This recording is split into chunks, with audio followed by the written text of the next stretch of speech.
Hello and welcome to a conversation with Stephen Hupp. Thanks for agreeing to do this, Dr. Hupp. May I call you Stephen? Yeah, call me Steve. Steve. Yep. For those who are watching this and who aren't familiar with your background, could you give a short summary? Sure. I'm a professor of psychology at Southern Illinois University, Edwardsville. I'm a clinical psychologist and recently took on a new position as editor of. Oh, We'll be talking about that. okay. So I understand you've written several books. Yeah, sure. The first book I co-authored with one of my colleagues, Jeremy Jewell, was called Great Myths of Child Development, and it was part of a bigger series edited by Scott Lilienfeld, who really kind of gave me my first book deal and in his series and got me kind of moving along the path towards skepticism and psychology. So are you still a practicing psychologist? Yeah, I do some consulting for our local Head Start program. Okay. And you started to mention your new job, which is exactly why we're doing an interview today in this format. So yes, tell us about your new job. It sounds very exciting. Well, I'm very excited about it. So I will, starting in August of this year, I'll be the new editor of Skeptical Inquirer magazine. Congratulations. I'm just absolutely thrilled. Yeah, I intend to ask you about your CSICon talk, because initially, even before that was announced, I think your editing position was announced just maybe exactly a week ago as of today. I was going to interview you anyway regarding your talk at CSICon, but let's do this interview about two parts. First, let's talk a little bit about the magazine and your job, and then we'll get to your CSICon talk, because I'm sure people are interested in that. So I read in the announcement that you will be responsible for the November-December issue as the first one, correct? Yes, that's correct. Okay, so have you started at all yet on working towards that? Just started to get my feet wet. Had my first meeting with a few members of the team today as they discussed the what the cover might look like for the issue before the one that I'll be responsible for. So I was really just there to kind of listen and learn how the process works. And it's just really exciting to just be a part of it. And Stuart Weiss has been a really amazing interim editor, and he's been already starting to mentor me for what the position will be. And of course, I wanted to mention early how big a fan I was of Ken Frazier as well, who was the editor for so long and did such an amazing job with the magazine. And I just hope to be able to honor all the work that he did for so many years and decades. I never actually got to meet him in person, but I was at a CSICon where he gave a short talk, and we've had several email conversations because I was published in the print magazine a few times. But yeah, I was really sorry I didn't really get to know him better. So what exactly are the duties of a Skeptical Inquirer print magazine editor? Well, the big duty is really just to mostly go through the different submissions that will come in and decide which ones will get accepted and which ones might not be a good fit for the magazine.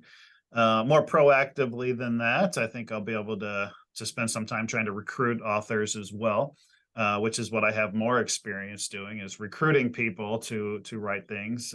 So in some ways, it feels like a luxury to be able to sit back and let stuff come to me and decide what's a good fit. But I'm really excited about both aspects of the job. Oh, so as readers of my column might know, I'm published mainly in the online version of Skeptical Inquirer, 50 or plus articles, but I do have 3 in the print magazine. Let's see, STU book review, an interview of Ann Druyan, and an article about the Great Australian Psychic Prediction Project. I think I got them all. So those are all shorter versions of the versions that were already published online. So what can you say about the criteria for an online article versus the print magazine? And, I see some people who only seem to be published in the print magazine and some only online. How does all that come about? That's something for me to learn still. So I know, Barry Carr has really been such a fantastic leader for the Committee for Skeptical Inquiry, and he really manages the online articles, whereas my position will be to help manage the print articles. But my sense is that that we'll work together, and a lot of articles will be published in both places, and then there'll be some decision about what can be published in one area or the other. But this is still part of the job I'll be learning. So how did you getting the job come about, by the way? Is it something you had aspired to, or did they just think of you for some reason? It was never my life plan to be the editor of a magazine. I started off as a clinical psychologist and psychology professor. And, I really just started getting frustrated with all of the pseudoscience that I see in clinical psychology. That kind of brought into pseudoscience and all of psychology. And then that kind of brought into, that kind of got me to start doing things like subscribing to Skeptical Inquirer magazine. I just found actually yesterday the first issue that was given to me, and I guess it was the February issue of 2012. And it's got the note on it from the guy that gave it to me, which was the chancellor of my university, based on a conversation he and I had. And I told him about some skeptical books I'd read. And he said, "Oh, do you subscribe to Skeptical Inquirer?" And I didn't. So he gave me that, and I've subscribed ever since. And so that's what kind of got me started down the path of both skepticism, and then that's when I started with the magazine. And like I said, I never really aspired, never even thought it would be possible to be the editor of a magazine. I published research articles, and then after I wrote that first book that I told you about, the editor who was in charge of that book at the publisher moved to another publisher, asked me to write another book. And I said, I just didn't think I could write the book that he wanted me to write, but that I could edit the book that he wanted. And so I kind of switched gears to editing books. And that involved, reaching out mostly to other psychologists and getting them to write chapters on their expertise. And then few more books came after that, and so I started to realize I actually like editing books almost more than writing books in some ways. And then just a month ago, or 2 months ago or so, maybe just a month ago, I was giving a test. It was like finals week in the first week of May. I was given a test to my grad class. It's a 3-hour long test. And so there's only 10 students in the room, very trustworthy students. And so how I pass the time during the test is I catch up on my magazine reading. So I was reading Skeptical Inquirer, and I saw, hey, there's a job. They had a job ad in the print magazine recruiting an editor. And I suddenly thought, well, gosh, I like editing. Maybe this would be something to try. But it seemed like such a long shot because I just assumed Stuart was going to shift from interim position into like the official role. I just thought he would want to do it, and I thought he was amazing, and I thought he should do it. And I put in but I said, it's a long shot. I'll just go ahead and apply. And so I put in my letter like, hey, if Stuart Weiss wants to do this, he should do it. But if not, consider me. And here we are. I guess Stuart did not want to do it for some reason. Yeah, he decided he was ready to focus on other things, and I think seems like he really did enjoy doing it, but he didn't want to do it for the moment. So Weiss is a psychologist also, as I Yes. understand. So this will be 2 in there. That's interesting. Do you think the slant of articles is going to tend towards dealing with psychology woo more so than in the past, perhaps? That's definitely a possibility. It's not like my vision for the magazine. One thing I love about the magazine and really the whole organization is that it's such an eclectic group of people from so many different disciplines. So it's definitely not going to be my goal to turn this into a psychology skepticism magazine. I like how broad it is, and my interests are pretty broad as well. So there's certain psychology people that I'll probably want to reach out to, and I'll definitely be excited about getting some psychologists to write for the magazine who perhaps haven't already.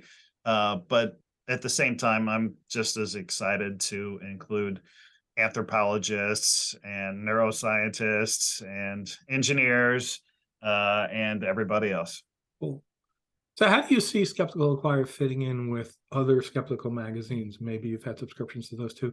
Let's see, it comes to mind, the Australian one is The Skeptic. I think there's also one with the same name in the UK. Shermer has a magazine called Skeptic.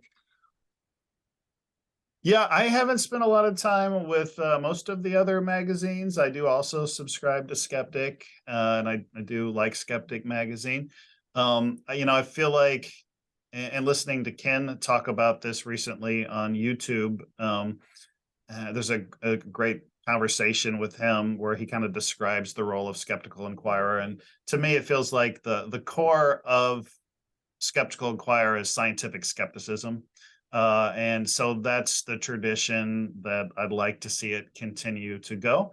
Whereas, as compared to Skeptic magazine, I think it's much more likely to get into religious skepticism.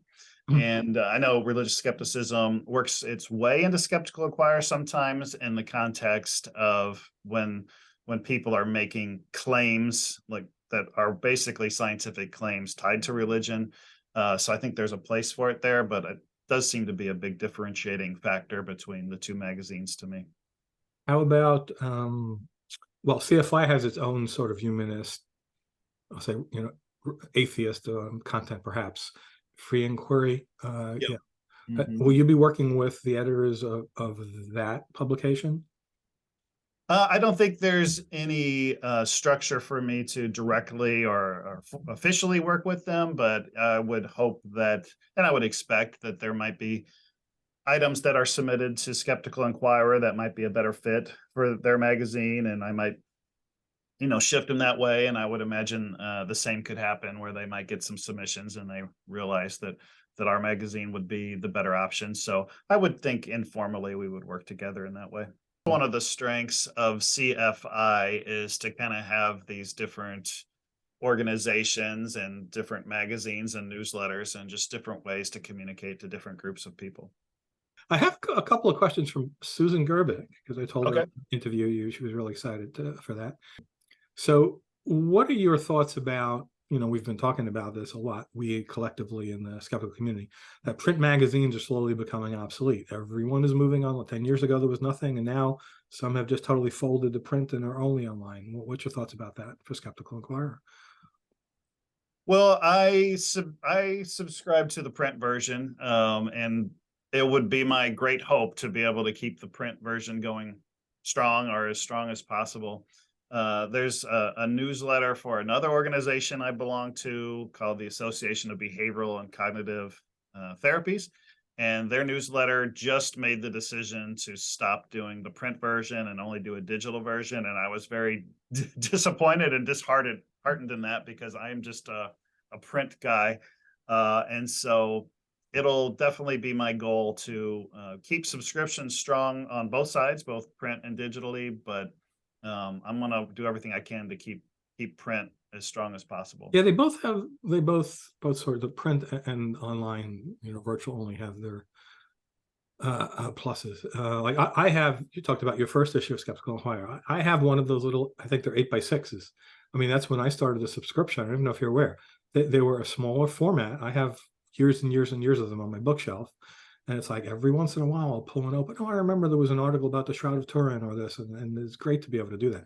On the other hand, online, I get an article published and I want to share it with people. Bing, it's on all the social medias. So Susan had one other question. She said, I don't know if you know about this. She said that Skeptical Inquirer lost their main illustrator for the cover, and they use Celestial Ward a few covers.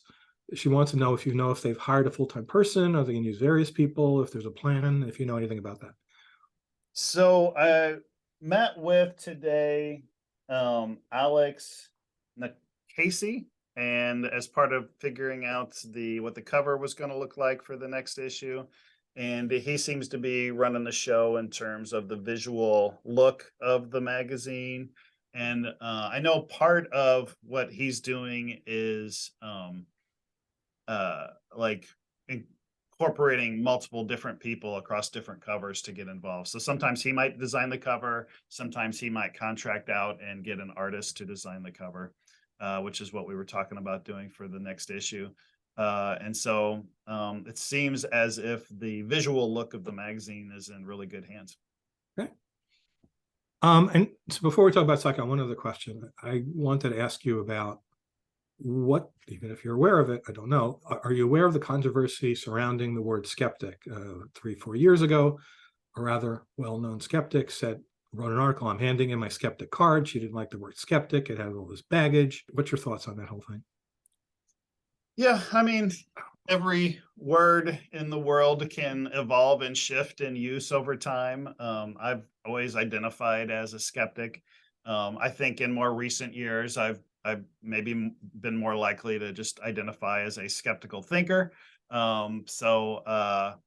It's I can understand sometimes when people get tired of words that start to carry certain meanings or be associated with certain people.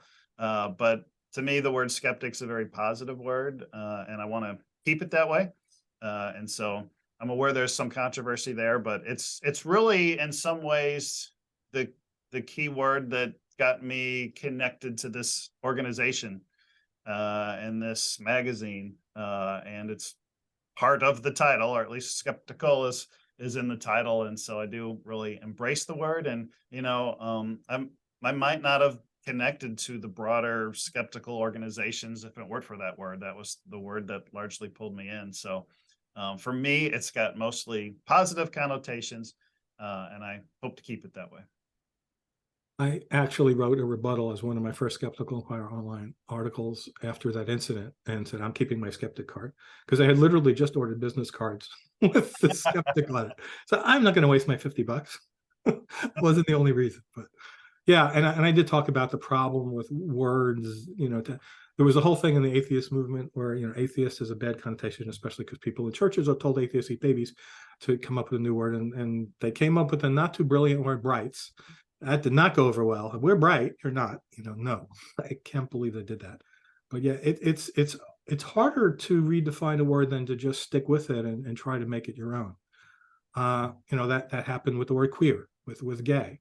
If a community takes it back, that's probably the best thing you could do, instead of just giving it up, picking a new word, which is going to go through the same process at some point if your opponents wanted to. The biggest problem these days, as I see, is I like people wearing T-shirts, vaccine skeptic, climate skeptic, and they don't mean the same thing that scientific skeptics mean. Yeah, that definitely annoys me. I just came across an article that used skeptic in that sense too, and I always want to scream, "No, you mean denier," and that's not what we mean by skeptic. So I know where you're coming from with that, and I guess I'll also share that as a psychologist, this is something I've already dealt with prior to being a skeptic, and there's oftentimes negative connotations with the word psychologist, or at the Head Starts that I consult for, I'm called a mental health consultant, and sometimes the term mental health can bring on negative connotations. And so I'm used to words being interpreted by different people in different ways, and but they're the words I use and haven't found better ones yet. Okay, so let's switch off to talking about what I was originally going to talk to you about, is your CSICon presentation. So your talk is called Exploring Pseudoscience and Pop Psychology. You're scheduled for Friday at 10 a.m., which I can make it for. I have trouble with the 9 o'clock ones. They start too early, in my opinion. But yeah, I can make 10 o'clock for sure, so I will be there. The official description, I'm going to read that from the website. Investigations into dubious claims have provided a lot of valuable information based on the books Investigating Pop Psychology with Richard Wiseman and Pseudoscience and Therapy with Cara Santamaria. This presentation explores investigations into claims related to psychological pseudoscience, fringe science, and controversies. While it's true that pop psychology, poppycock, invades our life on a regular basis, science-based psychology provides a strong defense against persistent myths and misinformation. Sounds fascinating. What do you want to tell us more about the presentation? Well, really excited to give the presentation. It's largely going to be based on the book Investigating Pop Psychology, Pseudoscience, Fringe Science, and Controversies. I recently gave a Skeptical Inquirer Presents talk that was based on the book. So Barry pretty much asked me to give both talks at the same time. And So that's a talk people should go look for. And there's a whole bunch of great Skeptical Inquirer presents talks, as you know, that I think people should watch. Now, by the way, there you have close to an hour.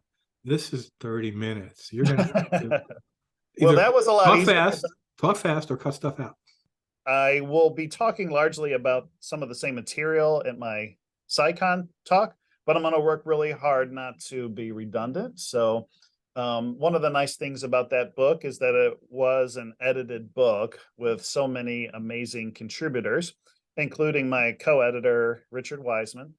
And because we had 16 chapters in the book, every chapter written by a different skeptical expert, I was only able to cover maybe half of those chapters in the Skeptical Inquirer presents talk and those related topics. And so my main plan for CSICon is to dive into most of the other chapters that I didn't already discuss. Okay. And Wiseman will be applauding from the audience because he's also slated to attend CSICon. Yeah, very excited he's there. You know, I love CSICon. I've been a few times now. It's just so much fun to see so many people and so many different presentations. You mentioned Susan Gerbic. I'm a huge fan of hers. I met her at one of the earlier, well, for me, one of the earlier skeptical conferences I went to, and I know you work with her through GSOW. Yes, and Guerrilla Skeptics also on Wikipedia for people who don't know the acronym. Yes, yeah. And more recently, I've been communicating with Gail Knapp, who also works for GSOW, and just really a big fan of all the work that all of you guys do. And I think some of the best science communication is happening on Wikipedia, because that's where lots of people go all the time, including me, when we just want an introduction to whatever topic of interest. I just had this conversation in another group I volunteer for. There was a thread where someone was discussing some historic thing and said, but I wouldn't go to Wikipedia because you can't trust them. And I launched into them. No, surveys have shown it's more correct than Encyclopedia Britannica. And I gave in some details, especially on topics I wouldn't necessarily trust that the plot of a movie is written out exactly right, but if it's a topic of contention, something from science or history, there are hundreds of editors who've had their hand in it, who all look over each other's shoulder. It's more than any paid publication, probably, because you can't hire staff like that in those amounts. And these are people who care about it and they debate about it on another page. So, very likely what is on an article of that nature is as close to accurate as humans can get it. Yeah, I agree. I mean, like anything else, you would come at looking at a Wikipedia article with some skepticism and read it, and not just necessarily believe everything you read, but by and large, it's very well sourced. And the beautiful thing about it is it's just got the embedded ability for self-correction, Yep. which is one of the defining features of science. And I have edited a encyclopedia called the Encyclopedia of Child and Adolescent Development. It's 10 volumes. It's got almost 500 entries, probably over 1,000 contributors across those 500 entries. It's a print encyclopedia, but you can also get a digital version of it. And I'll tell you what, ever since we published that encyclopedia in 2020, we haven't changed a single word to it. And that's a problem. Big advantages of an online encyclopedia. That's exactly right. Yep. So as an editor of an actual encyclopedia, I would very, very likely to want to send people to Wikipedia just as well as I would to my own encyclopedia. And in some cases, Wikipedia might be a better source. And as you mentioned, it's the citations, right? So Wikipedia relies on what they call reliable sources. And, editors take great pains to make sure the sources quoted are reliable, ones that aren't are taken off. So, yes, you can read a paragraph in Wikipedia and say, I'm not sure about that, but then you click the citations, and those are from sources that, should be telling the reasonably true story. And that's how you determine what's right or wrong, especially if you're reading something about a pseudoscientific claim or a conspiracy claim, something like that. Yeah, I was really interested to learn just recently. I think in a conversation with Gail Knapp that most of the sources on Wikipedia, and you can add on this if you like, but it's really set up to be secondary sources. So rather than citing original research That is study, true. it's citing experts' reviews of those research studies. So it goes through that lens. And that's one of the nice things about Skeptical Inquirer magazine, is that it's really a secondary source that uses experts to curate and describe and review information. And then that's what makes Skeptical Inquirer articles such a great resource for people who are editing Wikipedia pages or creating Wikipedia pages. Absolutely. So have you seen the speaker list from this year's conference, and who are you looking forward to meeting the most? Well, looking forward to meeting so many different people. Of course, the first duo that would catch my eye would be Penn and Teller. So it would be quite a thrill to be able to meet them at the conference. I know Teller wasn't able to go last year, so I'm hopeful that he'll go this year. He had heart surgery of some sort, right? Yes, that's my understanding. Yeah, I actually interviewed Penn. I was going to do both of them, and then I found out that when he was in the hospital, I didn't remember. Yeah, it was definitely some kind of heart surgery. And I just made a complete recovery, as I understand. He's performing again. And this year I actually reached out to Teller to see if I can get him, but I don't know if he really talks, so it's a little confusing. Well, I can say, well, and you do know that he talks because he's talked at some of these skepticism conferences before. When my kids were littler, I took them to see the Penn and Teller show in Vegas, and they're so gracious with their time after the magic show. They stick around, and seems like they stick around until anyone who wants to talk to him gets a chance to talk to him and take a selfie. And so we did that. And what I remember about Teller is my son was like 10 years old. He had a bright red St. Louis Cardinals t-shirt on. And we were pretty far up close, maybe the 5th row or something like that. And when we went to meet Teller after the show, which anybody could do, he said, "You were sitting in the 5th row."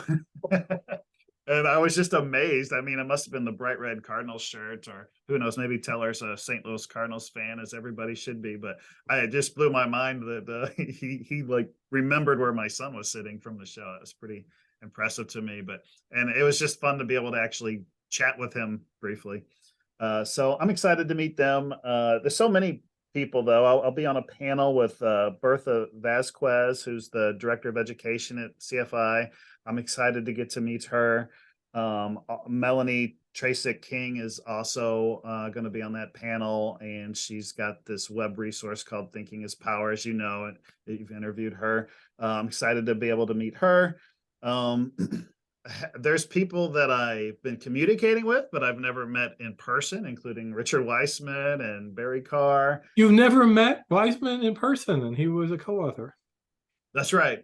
We've only communicated through the internet. Very excited. Same with Stuart Weiss. I've never met him in person, and so just so excited. Some of these people that have been heroes of mine, and I might have seen in person, but have never met in person. So it's going to be really quite a fun and exciting conference for me. You're going to be able to stick around for the Sunday paper presentations? Yeah, I'll be there, and that's kind of how I got my start presenting at the skeptical conferences. So first, I did a Sunday papers for TAM in 2015. I think it might have been the last TAM, and that was my first Sunday papers session. Ray Hall does a wonderful job with the Sunday papers, and then when CSICon kind of filled the gap lost by TAM, and the Sunday papers moved over to CSICon, I did one in 2018 as well. So I love the Sunday papers. It's the only part of the conference that I'm aware of that just any old schmuck like me could just submit the idea of doing a presentation, and it gets reviewed, I'm sure, very closely. But it's anybody has a chance at presenting at the Sunday paper. It's a competition. Let me tell you, for people who follow my column, they will know 3 times I have done Sunday paper presentations. I think I'm the first hat trick ever, although it was broken up by the pandemic. But I did 2018, 19, and then there was no conference, and then 22. 3 in a row, 3 conferences in a row.